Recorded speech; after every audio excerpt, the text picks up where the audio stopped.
요즘 TV를 틀어보면 부정적인 뉴스가 굉장히 많죠. 식사 중에 뉴스를 딱 듣게 되면 우리 시대의 키워드가 불안이라는 게 확실해요. 이미 많은 학자들이 이 시대를 규정하기를 불확실성의 시대, 불안할 수밖에 없는 것이 이 시대의 특징이다, 이렇게 말을 합니다. 세력을 무섭게 확장하던 중국이 무너지고 있다, 이런 이야기가 굉장히 많이 나오고 있어요. 뿐만 아니라 세계 경찰국가 노릇하던 미국이 이제는 완전한 이기주의적 자국 중심의 외교로 얼마나 돌변했는지 몰라요. 심각하게 이야기하면 좀 깡패 외교다, 이렇게 이야기해도 되지 않을까. 외교적으로 과히 폭력적이다, 이렇게 말할 수 있습니다. 일본은 변함없는 군국주의적 입장을 버리지 않습니다. 무서워요. 대한민국은 대한민국대로 결코 녹록지 않아요. 불패의 주택시장이 무너지기 시작했다, 여기저기서 이런 얘기를 합니다. 갭 투자자들 이제 다 망할 거다, 이미 일본을 따라가고 있다, 많은 전문가들이 근거 있는 데이터들을 막 쏟아내고 있습니다. 내수시장 불안해요. 실업자 증가하고 있어요. 특히 청년의 미래 암울할 수밖에 없습니다. 자, 과연 이 시대에 우리는 어떻게 살아야 될까? 이러한 상황 가운데 우리는 어떤 태도로 하나님 앞에 살며 어떤 자세로 세상을 직면해야 될지, 오늘 말씀은 우리에게 정확한 답을 주고 있는 것이 본문의 말씀입니다. 자, 오늘 말씀의 내용은 법궤를 예루살렘으로 옮긴 다음에 성막에다가 법궤를 안치한 다음에 다윗이 감사와 찬양을 올리는 내용이에요. 우리가 읽은 22절까지의 내용은 이스라엘 백성들의 향하신 하나님의 말씀이고, 23절부터 마지막까지는 온 인류를 구원하실 하나님의 메시지가 담겨 있습니다. 1절 말씀을 같이 한번 읽어보겠습니다. 하나님의 궤를 메고 들어가서 다윗이 그것을 위하여 친 장막 가운데에 두고 번제와 화목제를 하나님께 드리니라. 여러분, 번제와 화목제를 하나님께 드렸다 그랬는데, 번제는 다 불태워 드리는 거예요. 그러니까 헌신을 상징합니다. 화목제는 하나님께 헌신하여 다 태워드렸기 때문에 하나님이 그걸 받아주셨다는 얘기예요. 태우면 연기가 하늘로 올라가잖아요. 이 연기를 하나님께서 어떻게 해요? 흠양하신다. 하나님 받으신다.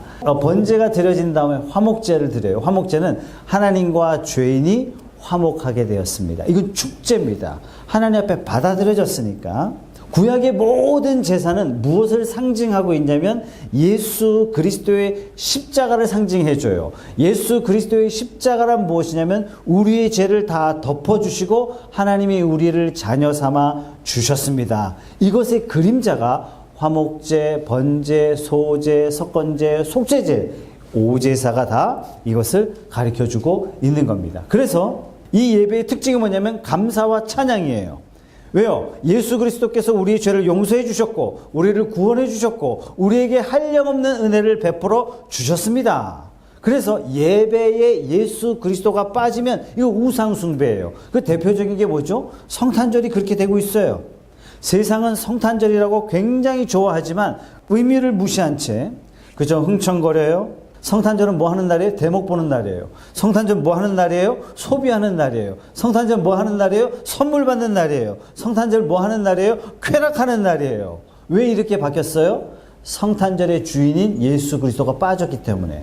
우리도 예배 드릴 때요, 우리가 예배할 때 예수 그리스도의 한량없는 은혜를 가슴에 새기고, 하나님이 우리를 위하여 그리스도를 기꺼이 보내주셨고, 그리스도께서 나를 위하여 피 흘리셨기 때문에 죄인인 내가 죄에 대한 대가를 하나님 앞에 지불하지 않고 나는 하나님의 자녀가 되었습니다. 그래서 내가 감사함으로 예배에 참여한다면 이게 진짜 예배고, 만약에 내가 예배 드리지만 예수 그리스도가 나한테 빠져 있다면 이것은 가인이 하나님 앞에 드렸던 예배와 다를 바 없는 겁니다. 여러분, 최초의 제사제도에 대해서 지난주에 잠깐 언급해 드렸어요. 선악을 알게 하는 나무의 실과는 먹지 말라. 먹는 날에는 반드시 죽으리라. 하나님 이렇게 금지 명령 내려주셨지만 아담은 범했어요. 아담이 하나님의 죄를 범하자마자 하나님 앞에 나올 수 없었어요. 하나님이 가죽옷을 입혀주셨어요. 가죽옷이 뭐라고요? 피를 흘리셨다는 얘기예요. 하나님 앞에 나오는 자는 반드시 피를 흘려야 된다라는 신앙적 문화가 생기기 시작한 겁니다. 이제 죄인이 하나님 앞에 나올 수 없어요. 피를 흘려야만 돼요. 이 사실을 아담과 하와가 알고 자녀들에게 가르쳤을까요? 안 가르쳤을까요? 반드시 가르쳤을 거예요. 너 더듬하게 하나님 앞에 나가다가 죽지 마라. 반드시 죽는다. 하나님 앞에 나갈 때는 어떻게 하라? 반드시 피의 제사를 드려야 된다. 가인은 이걸 무시했어요. 아벨은 이것을 믿었단 말이죠. 노아가 방주에서 내려오자마자 제일 먼저 뭐 했어요? 하나님 앞에 피의 제사를 올려드립니다. 우리 창세기 8장 20절 말씀, 노아가 여호와께 제단을 쌓고 모든 정결한 짐승과 모든 정결한 새 중에서 제물을 취하여 번제로 제단에 드렸다. 인간이 하나님 앞에 행한 제일 먼저의 그 행위가 뭐였냐면 하나님 앞에 제사를 드렸다는 얘기예요. 여러분 생각해 보세요. 이스라엘 백성들이 어떻게 애굽에서 출애굽했습니까? 출애굽한 그 사건도 유월절 때문이에요. 하나님 앞에 어린 양의 제사를 드렸어요. 애굽 전역에 죽음이 임했습니다. 여러분 이스라엘도 예외가 아니에요. 그러나 이스라엘 대신에 누가 죽었어요? 어린 양들이 다 죽었단 말이에요. 이것 때문에 하나님이 어떻게 해요? 어린 양이 죽고 산 이스라엘 백성들은 내 백성이다. 하나님 그렇게 말씀하셨어요. 여러분 구속, 교회 나오면 구속이라는 단어를 자꾸 써요. 하나님이 우리를 구속하셨습니다. 우리를 구속하셨습니다. 구속이 뭐예요? 체포됐다는 구속입니까? 구속이란 뭐냐? 죄값을 대신 치르시고 하나님이 나의 백성 삼았다. 이것이 바로 구속이란 말이죠. 예수 그리스도의 십자가를 믿는 저와 여러분들은 다 하나님이 구속하신 백성인 줄 믿습니다. 여러분 이게 바로 제사의 본질이고 제사의 의미라는 얘기예요. 그래서 우리가 찬양하기를 구원하심이 보좌에 앉으신 어린 양의 있도다 이렇게 찬양하는 겁니다. 2절 3절 같이 읽겠습니다. 시작. 다윗이 번제와 화목제 드리기를 마치고 여호와의 이름으로 백성에게 축복하고 이스라엘 무리 중 남녀를 막론하고 각 사람에게 떡 한 덩이와 야자 열매로 만든 과자와 건포도로 만든 과자 하나씩을 나누어 주었더라. 여러분 번제는요 다 태워드려요. 그러나 화목제는 중요한 부분만 태워드리고 나머지는 잘라서 나누어서 먹습니다. 번제는 뭐죠? 하나님과의 관계예요. 화목제는 뭐예요? 하나님과의 관계가 회복되었기 때문에 이웃과의 관계가 회복이 되는 겁니다. 우선순위가 이겁니다. 여러분 하나님과 관계가 바로 되면 하나님께서 주변과의 관계도 다 바꾸어 주시는 줄 믿습니다. 4절 같이 읽겠습니다. 시작. 또 레위 사람을 세워 여호와의 궤 앞에서 섬기며 이스라엘 하나님 여호와를 칭송하고 감사하며 찬양하게 하였으니 다윗 시대에 특별히 찬양대가 결성이 돼요. 특별 찬양대, 즉 전문 찬양대를 다윗이 만들고 하나님께 칭송드리고 감사와 찬양의 예배를 드렸다. 그럼 도대체 다윗이 무엇에 대한 감사와 찬양을 드렸는지 7절부터 14절까지 쭉 소개되는데 석절만 나누어서 한번 읽어볼게요. 다윗이 도대체 뭘 감사했고 무엇을 찬양했는지 주목하시기 바랍니다. 시작. 그날에 다윗이 아삽과 그의 형제를 세워 먼저 여호와께 감사하게 하여 이르기를 너희는 여호와께 감사하며 그의 이름을 불러 아뢰며 그가 행하신 일을 만민 중에 알릴지어다. 그의 종 이스라엘의 후손 곧 택하신 야곱의 자손 너희는 그의 행하신 기사와 그의 이적과 그의 입의 법도를 기억할지어다. 우리가 다 읽지는 않았지만 16절 말씀에 보면 구구절절이 찬양과 감사라는 단어가 많이 나와요. 이 얘기는 다윗의 마음에 하나님을 향한 찬양, 하나님을 향한 감사가 넘쳤다는 얘기예요. 그럼 도대체 다윗은 뭐 때문에 감사하냐 이거예요. 뭐 때문에 찬양하냐 이거예요. 그의 행하신 기사, 그의 이적, 그 입의 법도 여기에 대해서 찬양하고 감사하라 이렇게 나온단 말이죠. 그러면 하나님이 뭐 하셨어요? 이사야 45장 18절 말씀을 읽어드릴게요. 대저 여호와께서 이같이 말씀하시되 하늘을 창조하시니 그는 하나님이시니 그가 땅을 지으시고 그것을 만드셨으며 그것을 견고하게 하시되 혼돈하게 창조하지 아니하시고 사람이 거주하게 그것을 지으셨으니 나는 여호와라 나 외에 다른 이가 없느니라. 하나님 뭐 하셨어요? 하나님 세상을 창조하셨습니다. 하나님이 우리에게 뭘 명령하시냐면 내가 세상을 창조하셨음을 너희가 찬양하고 감사하라 이렇게 말씀하시는 거예요. 그래서 다윗이 이렇게 고백합니다. 시편 8편의 3절 4절 다 같이 한번 읽어볼게요. 주의 손가락으로 만드신 주의 하늘과 주께서 베풀어 두신 달과 별들을 내가 보오니 사람이 무엇이기에 주께서 그를 생각하시며 인자가 무엇이기에 주께서 그를 돌보시나이까. 하나님께서 행하신 일 세상을 창조하셨습니다. 또 하나님이 행하신 일 이사야 12장 4절 5절 시작. 그날에 너희가 또 말하기를 여호와께 감사하라. 그의 이름을 부르며 그의 행하심을 만국 중에 선포하며 그의 이름이 높다 하라. 여호와를 송축할 것은 극히 아름다운 일을 하셨음이니 이를 온 땅에 알게 할지어라. 하나님을 찬양하래요. 하나님을 감사하래요. 도대체 왜 하나님 뭐 하셨길래 극히 아름다운 일을 우리에게 행하셨대요? 뭡니까? 극히 아름다운 일. 도대체 하나님이 우리를 위해서 행하신 일, 극히 아름다운 일 뭐 행하셨죠? 로마서 5장 7절 8절 같이 한번 읽어보겠습니다.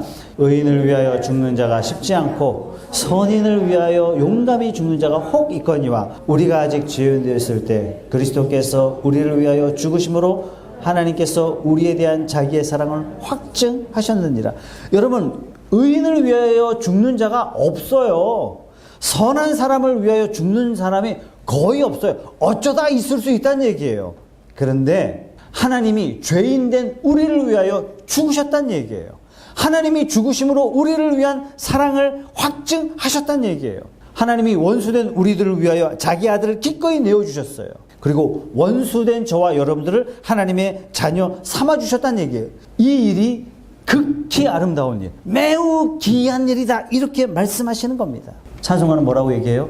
우리의 입이 만 개라도, 만 입이 내게 있어도 그 입 다 가지고 하나님을 다 찬양 못한다는 얘기예요. 하늘을 두루마리 삼고 바다를 먹물 삼아서 그것을 찌어서 하늘에다가 하나님의 사랑을 다 기록해도 하늘이 부족하다는 얘기예요. 바다의 먹물이 다 사라질 정도란 얘기예요. 우리가 그 일에 대해서 하나님께 감사하고 하나님께 찬양하고 선포해도 이거 부족하다는 얘기예요. 이 일은 하나님이 우리에게 베푸신 극히 아름다운 일, 매우 기이한 일, 우리가 들을 수 있는, 죄인이 들을 수 있는 최고로 기쁜 소식, 내가 너를 자녀 삼았다. 이것이 복음인 줄 믿습니다. 오늘 말씀 12절 13절 같이 한번 읽어보겠습니다. 그의 종 이스라엘의 우선 곧 택하신 야곱의 자손 너희는 그의 행하신 기사와 그의 이적과 그의 입의 법도를 기억하라. 기억하라. 우리에게 이 행하신 일들을 기억하라 말씀하시면서 이스라엘 백성들을 어떻게 부르셨냐면 야곱의 자손아 이렇게 부릅니다. 물론 야곱이라는 사람의 이름을 하나님께서 뭐로 바꿔주셨어요? 이스라엘로 이름을 바꿔주셨습니다. 구약에 계속 오는 동안에 하나님께서 이스라엘 백성들에게 애칭으로 자주 야곱의 후손들아, 야곱의 후손들아 계속 이렇게 표현하셨단 말이죠. 여러분, 야곱에게는요 출생의 비밀이 하나 있어요. 아버지가 이삭이고 어머니가 리브가인데 리브가 태중에 쌍둥이를 임신합니다. 낳고 보니까 큰아들은 에서고 둘째는 야곱이란 말이죠. 에서는 어떻게 생겼냐면요, 남자답게 생겼어요. 몸에 털도 있고 좀 이렇게 터프하게 생겼고 키도 크고 아버지를 잘 따르고 진짜 뭐 오늘날 따지면 머스마 중에 머스마죠. 뭐 한 주먹 하는 그런 사람이에요. 집안을 물려받는다면 당연히 에서예요. 겉으로 보나 내면으로 보나 다 에서가 합당하단 말이죠. 반면에 동생 야곱은 변변하게 생기지도 못했고 비리비리하게 생겼고 야비하기까지 하고 속이는 것도 잘하고 맨날 엄마 치마폭에만 둘러싸여 있고 당연히 지도자감은 아닌 거였어요. 그런데 하나님께서 리브가 뱃속에 있을 때 에서와 야곱이 뱃속에 있을 때 하나님이 선택하기를 내가 야곱을 선택했다 이렇게 말씀하세요. 여러분, 여기에 은혜가 있는 거예요. 왜 은혜가 있냐면 하나님께서 하는 꼬라지 딱 보고 오는 델로민에 내가 너 축복할게. 하나님 그러지 않으셨다는 얘기예요. 행위를 보고 하나님이 축복하심이 아니라 모든 것이 결정되기도 전에 하나님이 야곱을 선택하셨다는 사실이에요. 하나님이 저와 여러분들을 어떻게 자녀 삼아 주셨냐면 하는 행동을 보고 의로운 행위가 참 많구나, 내가 너를 사랑한다, 그렇게 말씀하신 것이 아니라 저와 여러분들을 선택하시기를 우리의 행위를 보지 아니하시고 저와 여러분들을 선택하시고 사랑한 줄 믿습니다. 우리의 행위를 보시고 하나님이 선택하셨다면 이 자리에 어느 누구도 앉아있을 사람이 없다라고 저는 생각합니다. 로마서 9장 11절 그 자식들이 아직 나지도 아니하고 무슨 선이나 악을 행하지 아니한 때 택하심을 따라 되는 하나님의 뜻이 행위로 말미암지 않고 오직 부르시는 이로 말미암아 서게 하려 하사 리브가에게 이르시되 큰 자가 어린 자를 섬기리라 하셨나니 기록된 바 내가 야곱은 사랑하고 에서는 미워하였다 하심과 같으니라. 하나님이 행하신 기이한 일은 뭐냐면 우리의 행위를 보시고 우리를 선택하신 것이 아니라 우리가 행하기도 전에, 우리가 말하기도 전에, 우리가 행동하기도 전에 저와 여러분들을 사랑하셔서 선택하셨다는 얘기예요. 이 의미가 어디에 들어있냐면 너희는 야곱의 후손이다. 이 말씀 속에 이 의미가 들어가 있는 것입니다. 여러분들은 하나님의 조건 없는 선택함을 받은 하나님의 백성인 줄로 믿습니다. 정리해 볼게요. 하나님이 우리를 위해서 행하신 일 뭐라고요? 첫째, 세상을 우리를 위하여 창조하셨어요. 둘째, 하나님께서 아들 예수를 우리를 위하여 기꺼이 보내주셨어요. 셋째, 우리에게 조건 없이 하나님의 자녀 되게 하셨습니다. 여러분 십계명에 보면 안식일을 기억하여 거룩히 지키라 이런 말씀이 있죠. 구약 성경에 보면 십계명이 2번 소개됩니다. 어디 소개되죠? 출애굽해서 이스라엘 백성들에게, 가나안 땅에 들어가기 전에 이스라엘 백성들에게, 그죠? 출애굽한 이스라엘 백성들에게 하나님의 법을 주시죠. 너희는 내 백성이니 내 법을 따라 살아라 이렇게 말씀하시고, 그 출애굽한 백성들이 광야에서 40년 동안 다 죽었어요.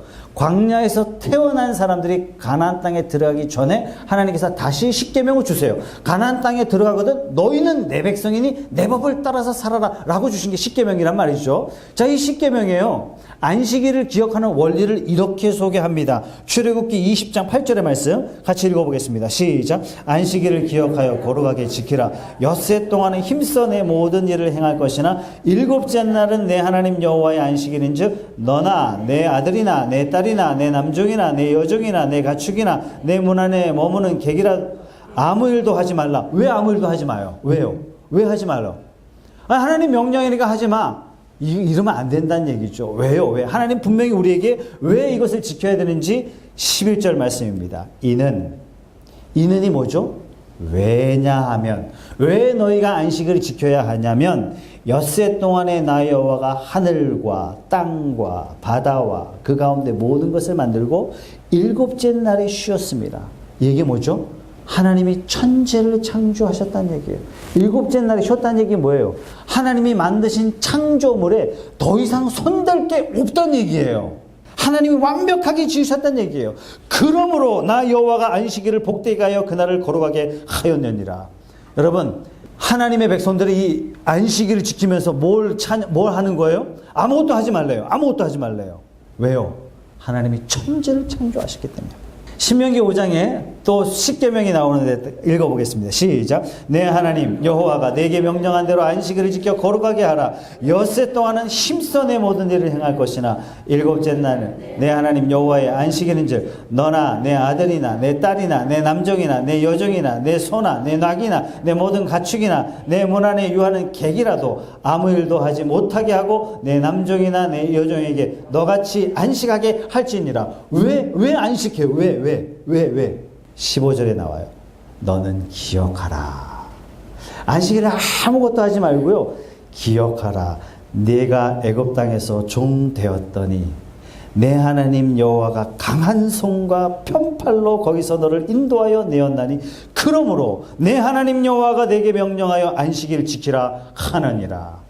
자, 그러면 출애굽기와 신명기의 말씀을 종합해서 보면 안식일 왜 지키라고요? 하나님이 천지를 창조하셨느니라. 둘째, 내가 너를 애굽에서 강한 손과 편팔로 너를 구원하였느니라. 아니, 집에서 게임밖에 할 줄 모르니 아들놈이 하나 있는데, 우리 아들이 그렇다는 게 아니고, 얘놈 새끼야 게임 좀 하지 마 이렇게 얘기했단 말이죠. 아니, 게임밖에 안 하는데 게임하지 말라면 나보고 뭐 하라는 얘기? 나보고 죽으란 얘기예요? 아무것도 하지 말라는 얘기 24시간 이러고 있으란 얘기예요? 여러분, 게임하지 말라는 말 속에는 매우 적극적인 긍정적인 메시지가 있죠. 밥도 제대로 먹고 사람도 제대로 사귀고 공부도 좀 제대로 하고 너의 미래를 위해서 꿈꾸고 준비하고 투자해서 네 인생을 진짜 멋지게 살아다오라는 매우 긍정적인 메시지가 이놈의 새끼야 게임 좀 하지 마. 이 말 속에 들어있다는 얘기죠. 너 이 새끼야 안식일에 아무것도 하지 마. 그랬더니 이게 잘못됐다는 얘기예요. 하지 말라 속에는 적극적인 의미가 있어요. 안식일날, 그러니까 오늘 우리 시기로 따지면 주일날 너 일하지 마라. 이 얘기는 뭐예요? 주일날 천지를 창조하신 하나님을 찬양하기에도 부족하도록 네가 주일을 써라. 주일날 뭐 하라고요? 나를 구원하신 그 위대하신 하나님을 찬양하고 감사하는데도 부족한 날이 안식일이다, 주일이다. 그런 날로 네가 보내야 된다라고 하나님이 말씀하시는 거예요. 그러니까 주일을 범했다는 얘기는 하나님이 내게 베푸신 기이한 일을 적극적으로 부정하는 행위가 되는 것입니다. 사랑하는 성도 여러분, 주일을 주일답게 잘 섬기는 저와 여러분들이 되시기를 주의 이름으로 축복합니다. 하나님께서 하나님의 기이한 일을 기념하고 감사하고 찬양하는 사람들을 어떻게 지켜주시냐면요. 21절 22절 같이 한번 읽어보겠습니다. 시작. 여호와께서는 사람이 그들을 해하기를 용납하지 아니하시고 그들 때문에 왕들을 꾸짖어 이르시기를 나의 기름 부은 자에게 손을 대지 말며 나의 선지자를 해하지 말라. 하나님이 하나님의 백성을 특별히 경호하신대요. 아브라함의 아내 사라를요 여러 번 빼앗길 뻔했어요. 바로 왕에게 빼앗길 뻔했어요. 하나님이 건져내셨어요. 이것뿐만 아니라 그랄 왕 아비멜렉으로부터도 아내를 빼앗길 뻔했어요. 그러자 하나님께서 아비멜렉을 부르셔요. 그리고 아비멜렉에게 이렇게 충고하십니다. 창세기 20장 7절의 말씀 시작. 이제 그 사람의 아내를 돌려보내라. 그는 선지자라. 그가 너를 위하여 기도하리니 내가 살려니와 내가 돌려보내지 아니하면 너와 내게 속한 자가 다 반드시 죽을 줄 알지니라. 하나님이요 아브라함을 지켜주셨어요. 아브라함의 사라를 지켜주셨어요. 창세기에 보면 야곱이요 형이 무서워서 도망갑니다. 도망갈 때 하나님이 약속해 주시죠. 야곱아 어디를 가든지 내가 너를 지켜주며 너를 이 땅으로 돌아오도록 할 것이다. 너에게 약속한 것이 반드시 이루어지기까지 내가 너를 떠나지 아니하리라. 그래서 삼촌도요 에서도요 야곱을 손대지 못했어요. 하나님이 사랑하는 성도를 지켜주십니다. 사랑하는 성도 여러분, 은혜 받기를 원하시죠? 은혜란 뭐냐면 무가치한 자들에게 값없이 베푸시는 하나님의 한량없는 호의, 이것이 바로 은혜입니다. 하나님이 나 같은 죄인에게 뭐 행하셨어요? 기이한 일을 행하셨어요.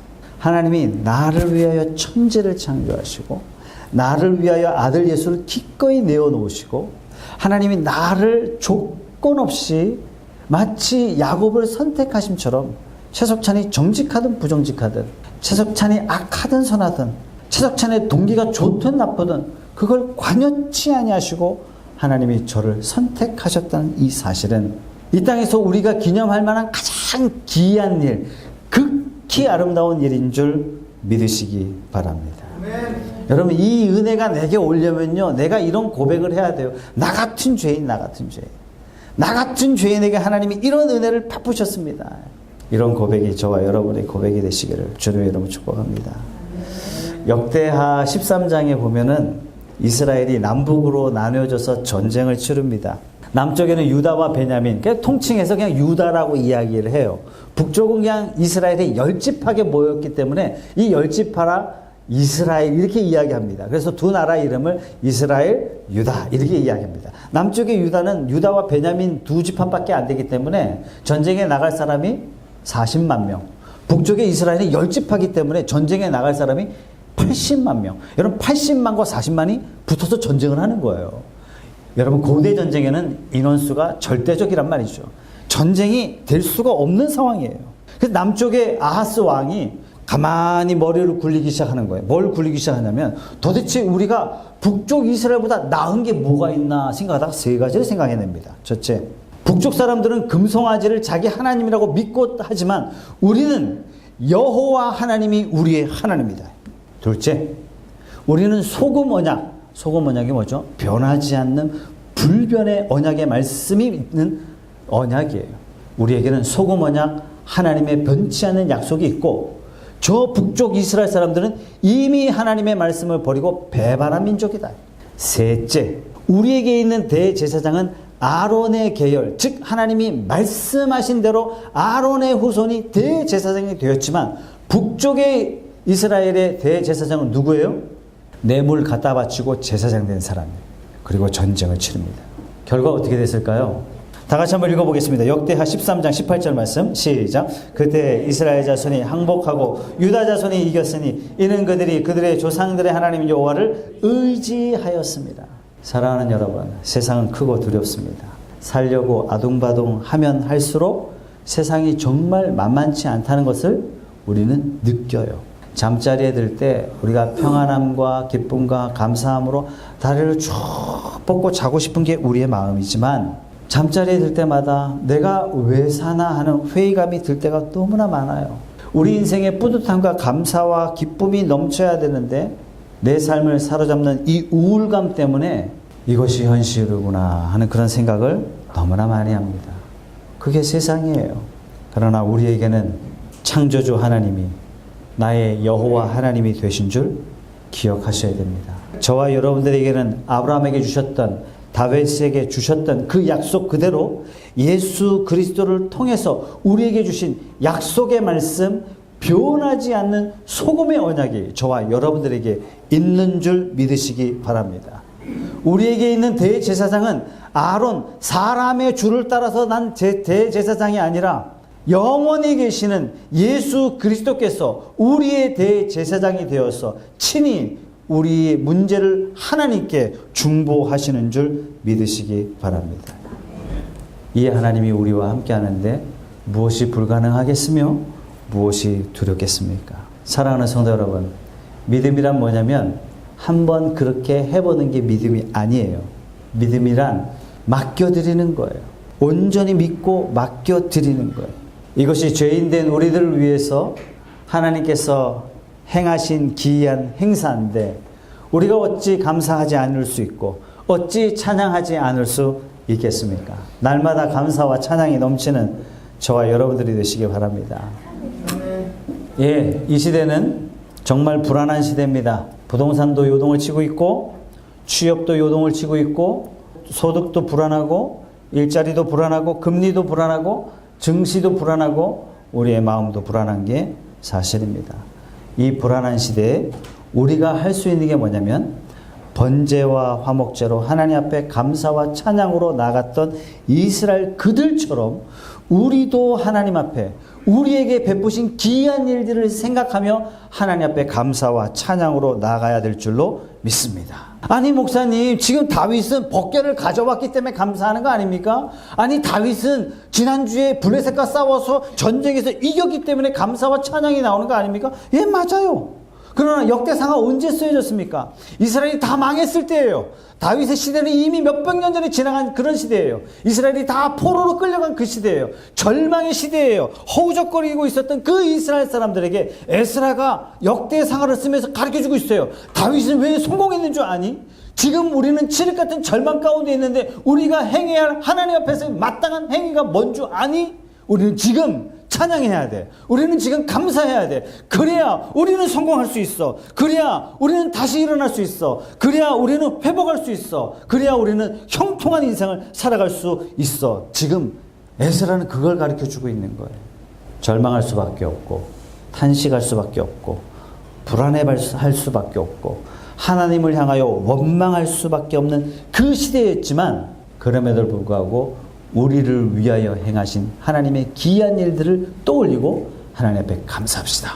하나님 앞에 찬양합시다. 이것이 우리가 행할 수 있는 하나님 앞에 행입니다. 이것이 바로 성경의 기록이에요. 우리를 구원하신 하나님이 행하신 기이한 일, 그 십자가를 기억하면서 감사하시고 찬양하시기 바랍니다.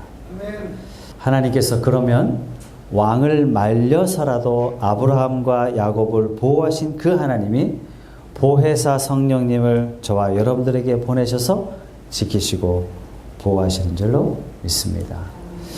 이 불안한 시대에 더 감사하시고 이 불안한 시대에 더 찬양하시고 이 불안한 시대에 그분의 이름을 더 칭송하며 이 시대를 믿음으로 이겨내는 저와 여러분들이 다 되시기를 주님의 이름으로 축복합니다.